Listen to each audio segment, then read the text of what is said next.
Tēnā koutou, ko Luke toku ingo, no whanganui a te raahau, ko kai mo te manua, te ingo o Takakuru o mo tēnei pō. Kia ora, my name's Luke and I'm from Wellington, and the name of my talk for this evening is Food for the Heart. Kia ora for your stellar introduction, Martin, so I can skip through most of this one. But I will say that I grew up in Newtown, Wellington, and I did my medical training at the University of Otago.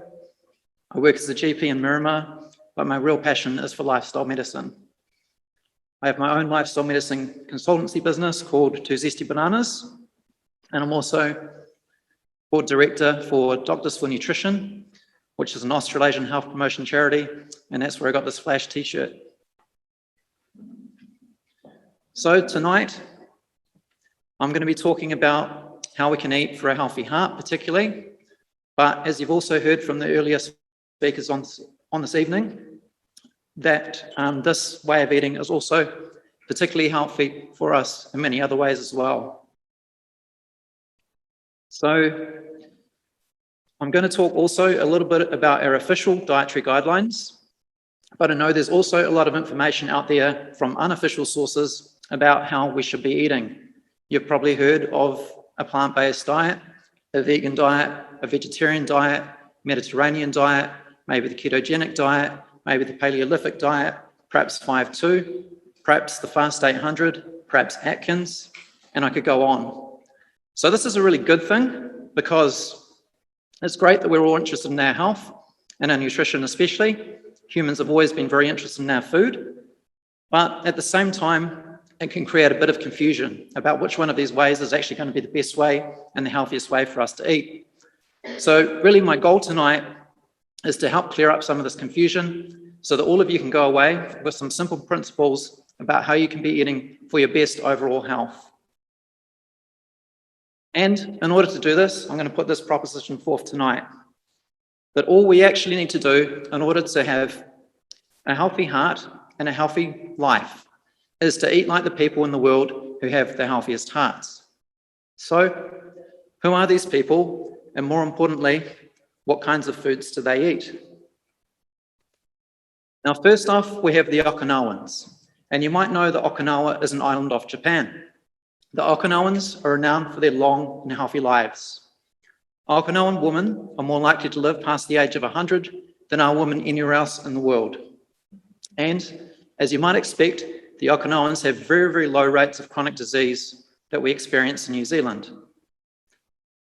Historically, it's been really hard for anyone to find cardiovascular disease or coronary artery disease, particularly in this population. And as recently as the 1990s, a study found that for Okinawan men, they were only 1/6 as likely as the average American man to die of coronary artery disease. Okinawan women, well, they did even better. They were only 1/12 as likely to die of coronary artery disease as the average American woman. So, what kinds of foods do you think the Okinawans might eat? That's a genuine question, so any takers? Right. Got a few fish, I've got some rice, someone mentioned potatoes. Soy? Well, the answer is actually sweet potatoes. They eat lots and lots of sweet potatoes. If the Okinawans had a motto for their food, it would be eat food, not too much, and mostly sweet potatoes. An incredible 85% of their diet comes from carbohydrates. And of that 85%, 7/10 comes from the Okinawan sweet potato. They do have some beans and rice for variety as well. Now, the next population I'd like to talk to you about tonight are the Raramuri people. Now, Raramuri means, or loosely translates as, those who run fast. And these people are found in northern Mexico. They're renowned for their legendary feats of physical endurance. And in fact, what the two boys in the picture there are doing is playing their traditional game, Rarahipari. Now, when they play the Rarahipari, what the Raramuri people will do is they'll put on those wooden sandals you can see them wearing there, and they'll run over some rugged mountainous terrain, kicking a wooden ball for 10 kilometers. And that would be considered a casual game of Rarahipari. For a big game, or a test match, if you will. They'll put on the same sandals, run over that same rugged mountainous terrain, kicking again the wooden ball for anywhere between 50 to 240 kilometres, over up to 2 days and 2 nights. So that's about the distance of running between here and Napier. Deaths from cardiac and circulatory complications are unknown in this population. So, anyone got any ideas what kinds of foods the Raramuri might be eating? We've got some beans over there. Yep. Anyone else? Corn. All right. Well, that's actually perfect because 90% of their calories come from corn and beans. And the vast majority of the rest of their calories come from vegetables, like the squash that's pictured there. These 3 food groups, or 3 crops, are known in Native American tradition as the 3 sisters: beans, corn, and squash. And that's because they grow particularly well together, and also because these kinds of foods are what have sustained populations, or many generations of their populations, over a long period of time. Now, the last group I'd like to talk to you about tonight are the Tsimane people. The Tsimane are also found on the American continent, a little bit further south, in South America and Bolivia. The Tsimane were studied relatively recently, and the conclusion of that research was that this was the population of people who had the lowest rates of cardiovascular disease ever recorded. In order to do this, they somehow convinced 705 of the Tsimane to undergo a coronary artery calcium scan. So that's basically a scan that looks to see if there's any calcium in the arteries going to the heart. So it gives us a good indication of whether there's cardiovascular disease present or not. Incredibly, 85% of the Tsimane had no coronary artery calcium whatsoever. And when they looked at the 80-year-old Tsimanes, or 80-year-old plus, they had the same vascular age, so their hearts, the arteries going to their hearts were about the same age, on average, as Americans who were 3 decades younger. So, what kinds of foods do you think the Tsimane might eat?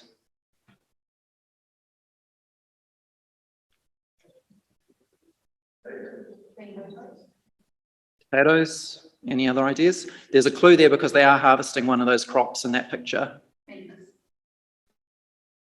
But in that picture, they're harvesting some cassava, and 72% of their diet comes from carbohydrates.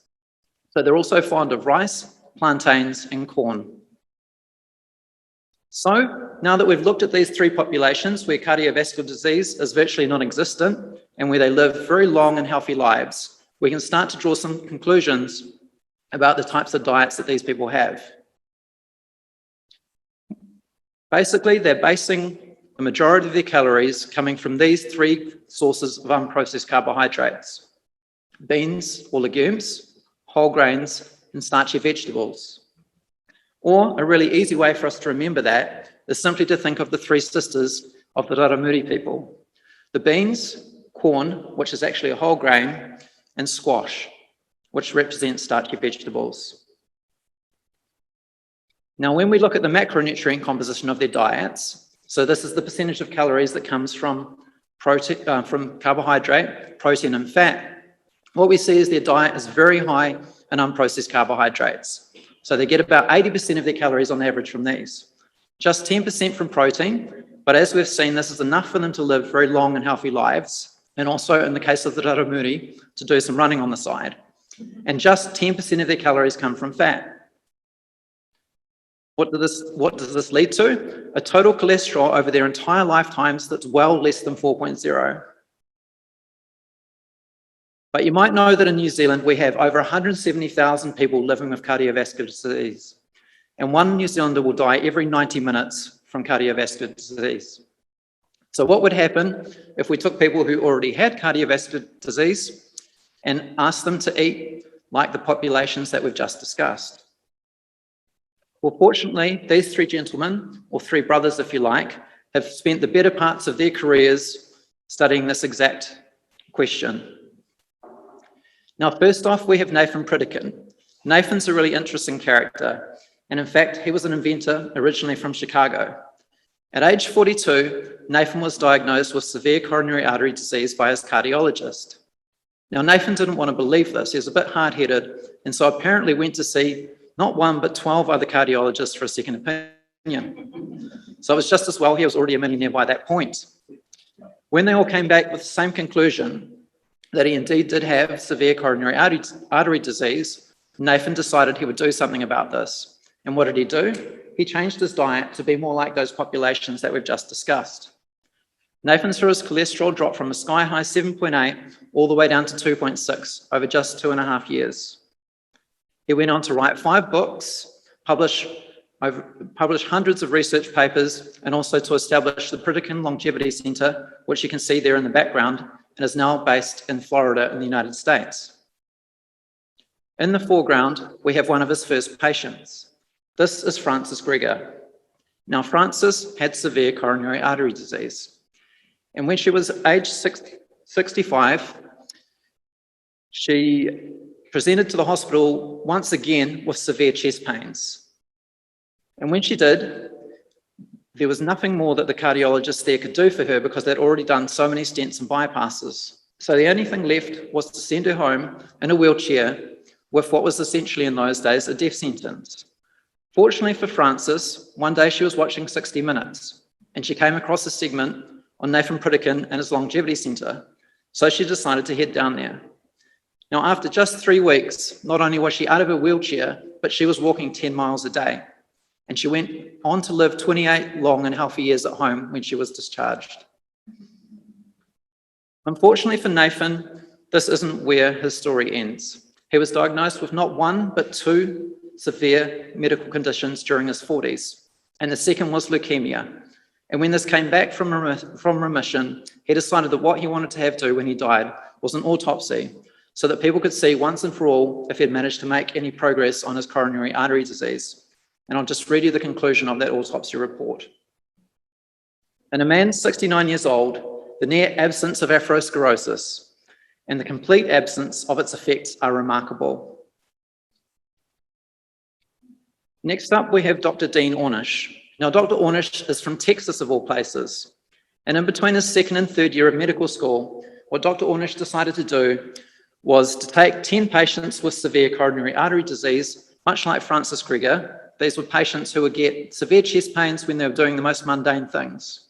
They might just be taking a short walk, shaving, or having a shower, and they have the onset of severe chest pain. And what Dr. Ornish did is he put them up for a month in a hotel. And he got them to make lifestyle changes, one of which was to change their diet to be more like the 3 populations that we've just discussed. He found that in these patients, after just 1 month, every single one of them had seen the disappearance of their chest pain. And for many of them, this happened within weeks, if not days, of starting his program. He also looked at the blood flow to their hearts, and he found that after 30 days, just 30 days, most of them were also showing that the blood flow to their hearts was improving in that short period of time. Dr. Ornish wasn't satisfied with just this one study, though.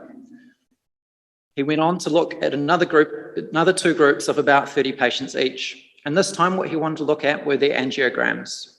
And you can see a picture of an angiogram in the background. And basically what this is an X-ray of the blood flow to the heart. So it can show us if there's any narrowings, and it can also show us, Dr. Ornish was hoping, if there's any widening of the arteries that would suggest that the blood flow is improving. So what Dr. Ornish did is he got these patients to make the lifestyle changes in one group, and the other group continued on with their expert care from their cardiologists.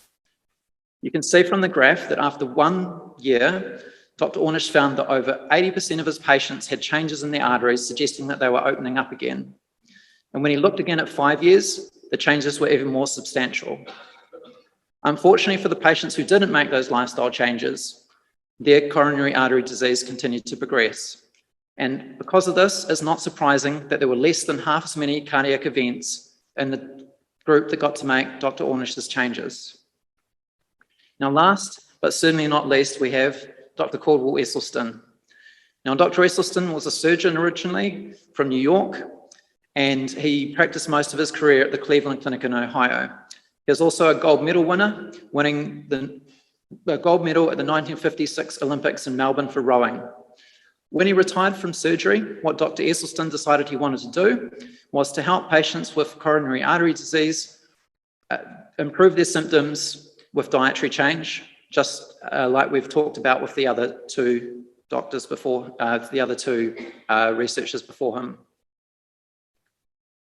Dr. Esselstyn, perhaps because he's a gold medal winner, or perhaps simply because he was a surgeon, is definitely the most prescriptive of the three brothers.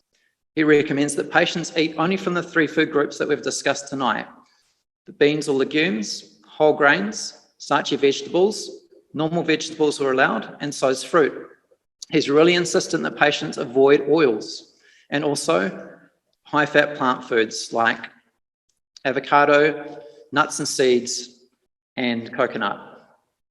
He also really is a big fan of the green leafy vegetables, and the reason for this is because they contain compounds that help to open up the arteries. And this is one of Dr. Esselstyn's first patients. This is actually a friend of Dr. Esselstyn's from the Cleveland Clinic, another surgeon called Dr. Joe Crow. Now, Dr. Crow, at age 44, had a heart attack, and you can see the results of his angiogram there on the right. You can see there's a severe blockage in the distal left anterior descending artery, which is one of the main arteries going to his heart. Fortunately for Dr. Crow, there was nothing that the cardiologist could do about this because of the position of the blockage, so they couldn't offer him a stent or a bypass. And of his own accord, Dr. Crow decided that he wasn't going to take a statin. So really he had no option left to him except to wander down the hallway to Dr. Esselstyn, knock on his door and place himself at Dr. Esselstyn's mercy. So that's what he did. Dr. Crow's cholesterol dropped from an initial 4.0, which we wouldn't usually think of as being particularly elevated at all, but he managed to get that down to 2.3 with diet only. And everything seemed to be going pretty well for Dr. Crow, until a couple of years later, when he was going through quite a stressful time at his work, and he had the return of some chest pain. So, of course, the cardiologists were quite concerned, and so they took him back and looked to see what his angiogram would be showing again. And you can see the results there on the left, and the results really speak for themselves.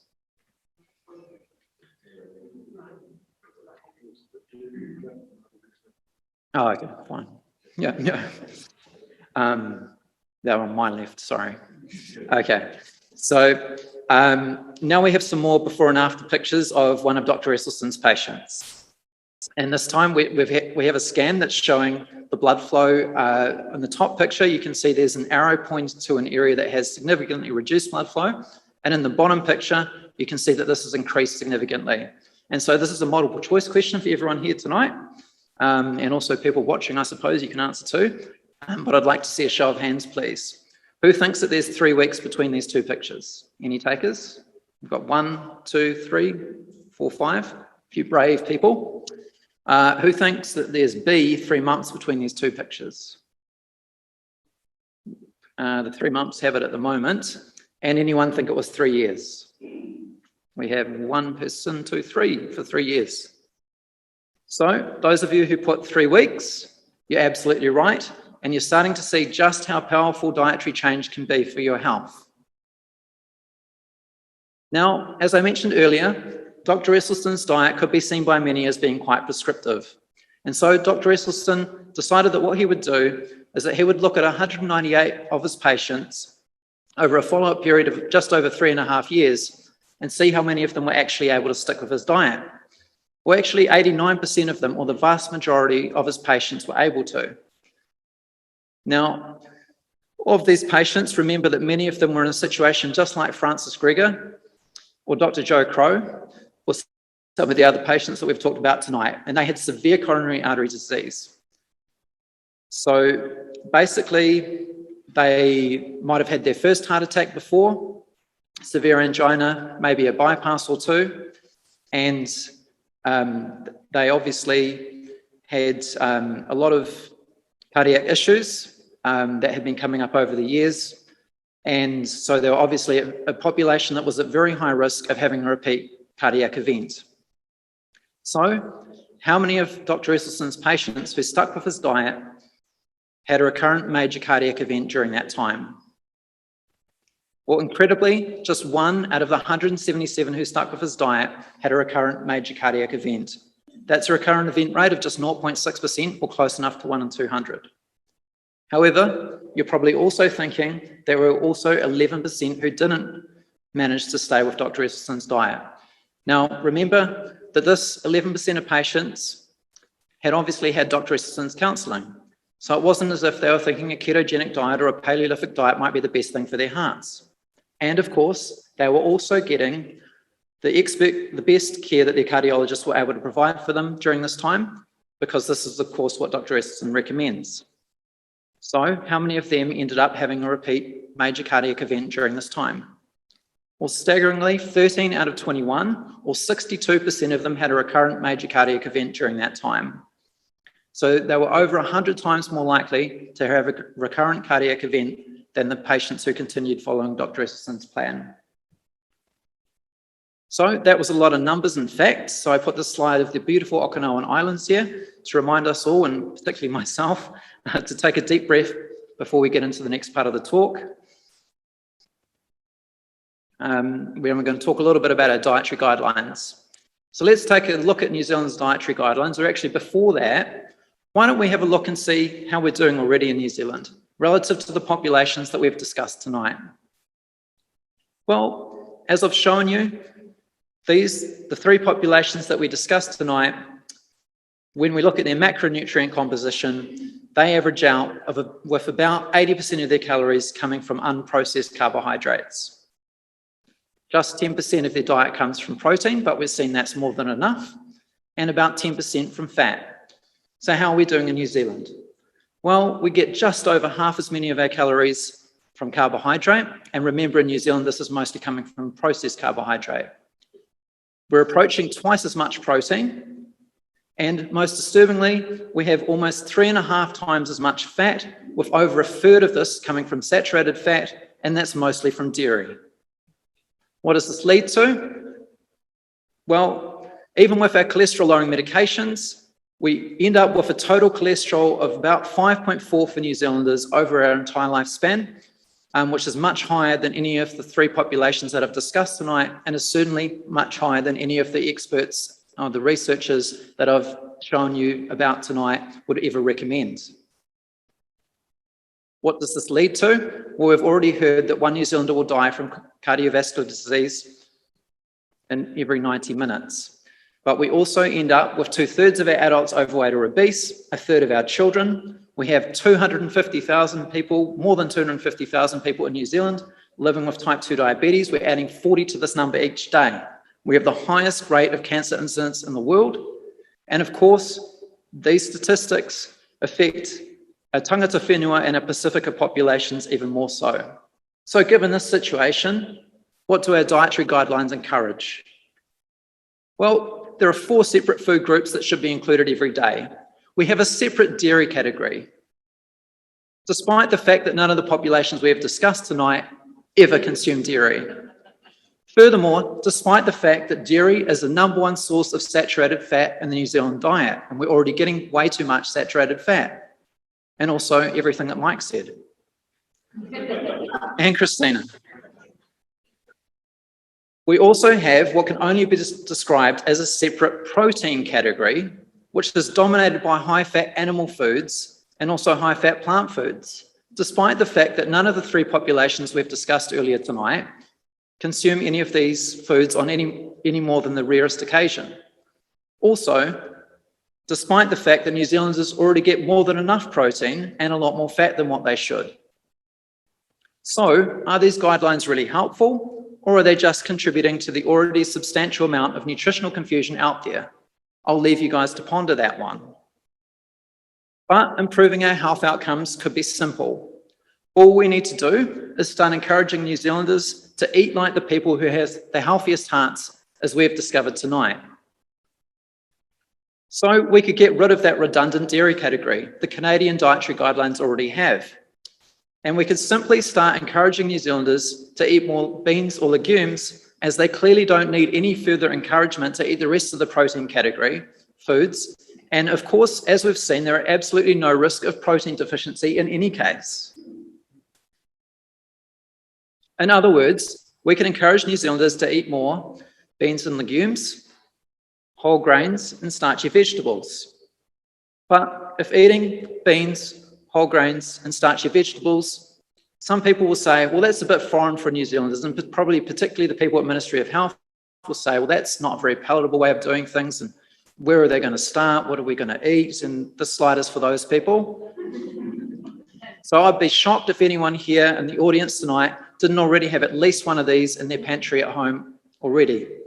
Or if not, wasn't able to find them within 5 minutes of turning up at the Countdown Pack and Save, Foursquare, New World, or even the Corner Dairy on the way home. And they're actually a really great way to get started.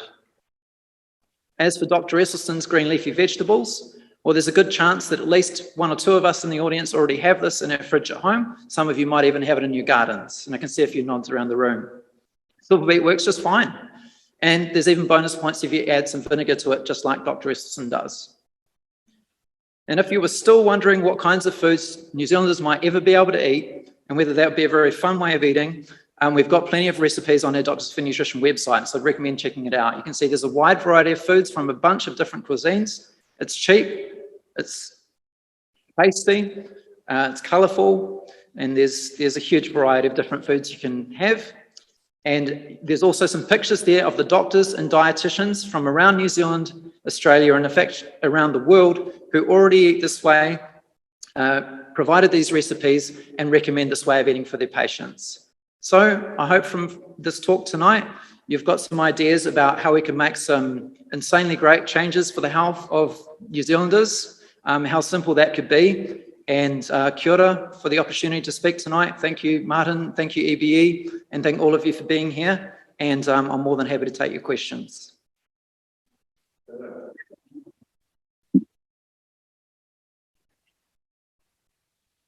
Well, I'd just like to thank Luke for that great talk, and what a lovely way of presenting that information. And Luke, if you wouldn't mind just letting people, I presume, do you eat this way yourself? And do you enjoy your food? Oh, yeah. Yes, yeah, we'd like, perhaps if I could get the other two speakers up onto the stage, and then we'll throw this open to questions generally from the audience. We need to sort of try and not stay too close to each other. Yeah, but we have to move to the microphone when whoever feels best able to answer the question. So you just want to make some comments about what it's like eating this way, Luke? It's easy. I enjoy it. I eat a lot of food, and yeah, I really like Mexican food, so it's right up my alley, really. And yeah, I've been eating this way for probably about 11 years now, and yeah, I feel real good. Great. So for anyone who has any doubts, it's a lovely, wonderful way of eating. And in fact, I've made the change myself. You enjoy food more. Well, I enjoy food more than I ever did, and I've always enjoyed food. Because people who've known me throughout my life, I eat tons of the stuff. And the lovely thing about this is you can eat wonderful food and not just eat till you feel full, and it's fine, you won't overeat. So, over to you guys. What questions do you have for these wonderful folk that have actually shared their wisdom with us tonight? If you wouldn't mind using the microphone. So just going to sum it up, I say that's what we've got to convert our dairy farms to growing the beans, the sweet corn, and the other corn. The sweet potatoes and corns. As long as they don't pour huge amounts of nutrient on it, is that simple answer into long term. Those are the food groups that we really should be growing to supply the world and also heal our earth.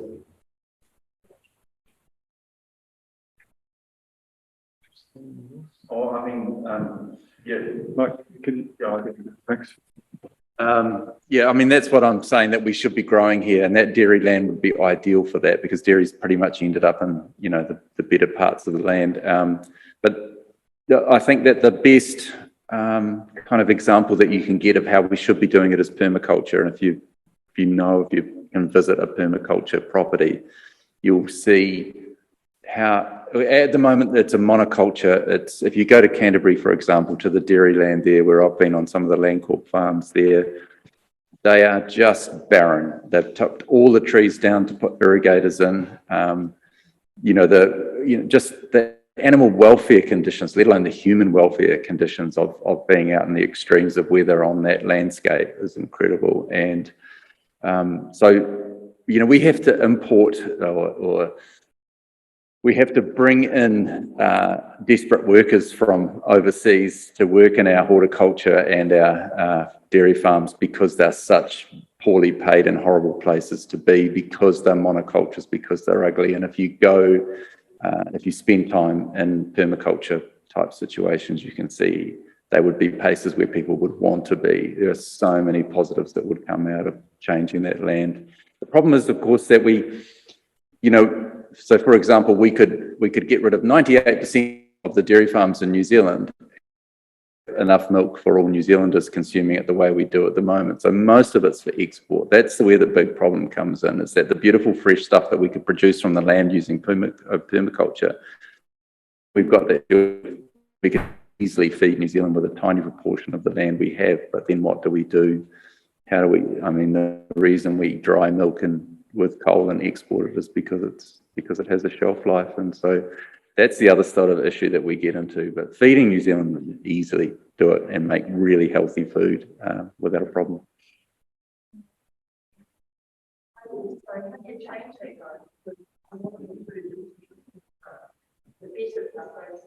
It's re-export anyway.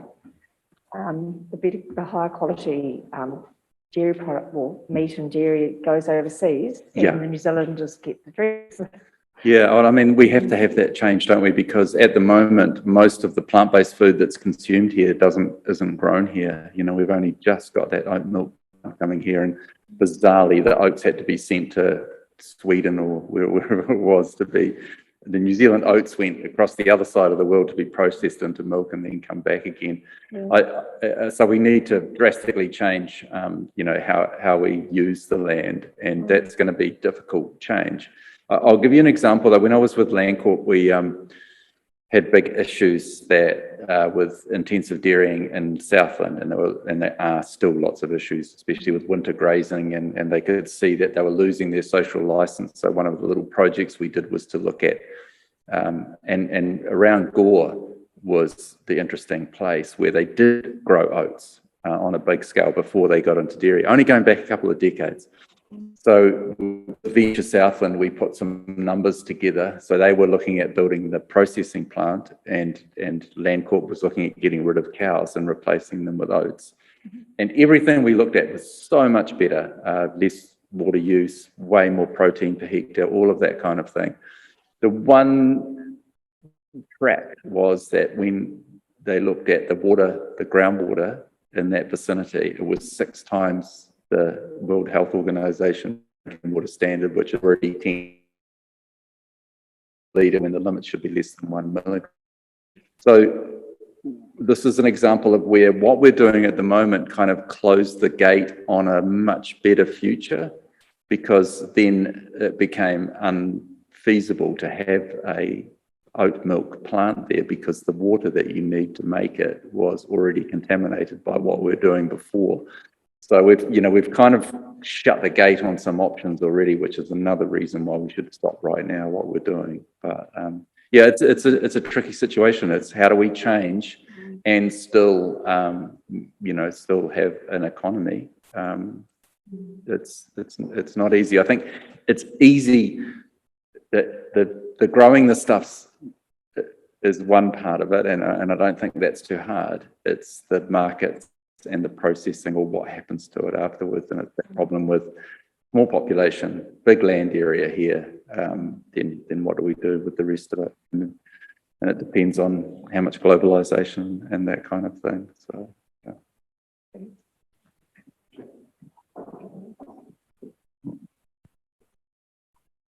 This lady just there. Luke, I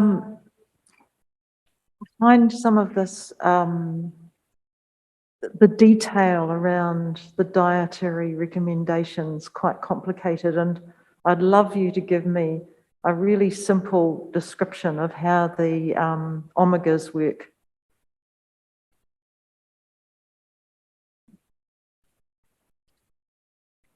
Can you expand? Well, so there should be a balance of more omega-6 than 3.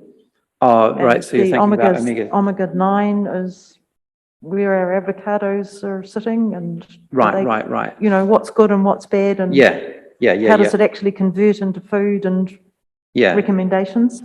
So I think what you're getting at is, so you're talking about omega-3, omega-6 ratio, things like that. Is that what you're talking about? Yeah. So basically, there's in the foods that we eat generally nowadays, they have a very high proportion of omega-6 compared to omega-3. That's one of the reasons that things like oils can be quite inflammatory. Also another reason why even some of the high-fat plant foods, which a lot of people think are healthy fats, and it's like, well, we're already getting 35% of our calories from fat. We don't need any more fat in the diet. You don't need to go looking for it. But so basically, we think that back in the day, in prehistoric times, New Zealanders, humans got somewhere, perhaps like a ratio of 2 omega-6 or 4 omega-6 for every 1 omega-3. And if you look at even livestock or animals in their wild state, they do have a better ratio. And so basically what's happened with a lot of the processed foods that we have in the high-fat foods, they're very high in their omega-6, very low in omega-3. And so even when you look at some of the studies that have looked to try and see whether supplementing people for omega-3, for example, would be an advantageous thing, one of the reasons they probably don't find any advantage to that is because we're just eating way too much omega-6. So it's quite a complicated subject, and I can obviously explain it probably better to you afterwards. But basically, the idea is that that we want to reduce the amount of omega-6 that we have in our diet and increase the amount of omega-3. And the best source of omega-3 is not fish, you know. And the other thing too is that we convert more of the omega-3s that we consume from plant-based sources into those long-chain fatty acids. The EPA and the DHA, for example, if we're actually getting a low amount of omega-6 in the overall diet. So probably a little bit extra for experts there, but hopefully some of you got where I was coming from with that. We've got time for just this one more question. Oh, thank you. I'm just interested, the 80-10-10, is that across the lifespan, or do children need different ratios, or? Yeah, so obviously breast milk and things like that is obviously still the perfect food, but that is essentially where they end up with their calories over their lifespan in those populations. And I've looked at, you know, more populations than just those three, but for the sake of the presentation, and it seems like the thing that they all have in common is that really, really low fat percentage, and that enables them to keep that total cholesterol over their lifespan like really low. The funny thing about the Okinawans is, you know, they're supposedly, like, well, as far as we know, probably the longest lived population that we can see in the world at the moment, or previously, because their diet got bad after the Americans turned up and everything after the war. But anyways, and they actually have 85% from no variety at all, hardly, which is one of the things that we're pushing with the dietary guidelines, and everyone's so concerned about variety, and it's like, don't necessarily need that much variety. And they actually have they have the lowest amount of protein in their diet from any of those groups. So I think it's around 5 to 7% or something. So you don't need a lot.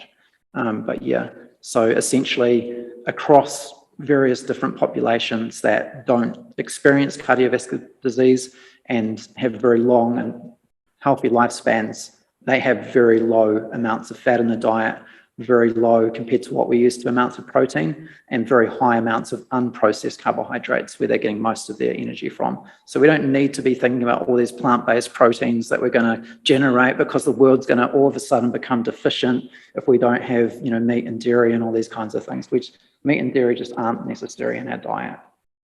End of story. Okay, we'll go for one last quick question if the group doesn't mind. Sorry.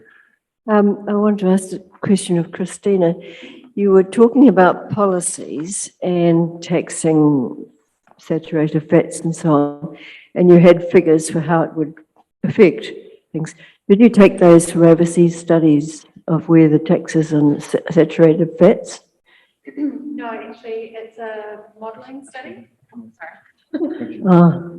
Yeah, it's a modelling study. So it's modelled through price elasticities, which is a method. Sorry, it's a bit technical probably, but there's evidence of how people change what they buy based on price. And so some foods are complements and some foods are substitutes for others. And so there's kind of a matrix of numbers that you can use. So you change the price of some foods and then it goes through to the change in purchases of other foods. So it's all done on modelling. Sorry, that was a complicated answer. I don't understand modelling. That's right. That's good. I'm happy. Okay, look, thank you very much to our speakers. Thank you very much, audience, for coming along tonight and giving us your time.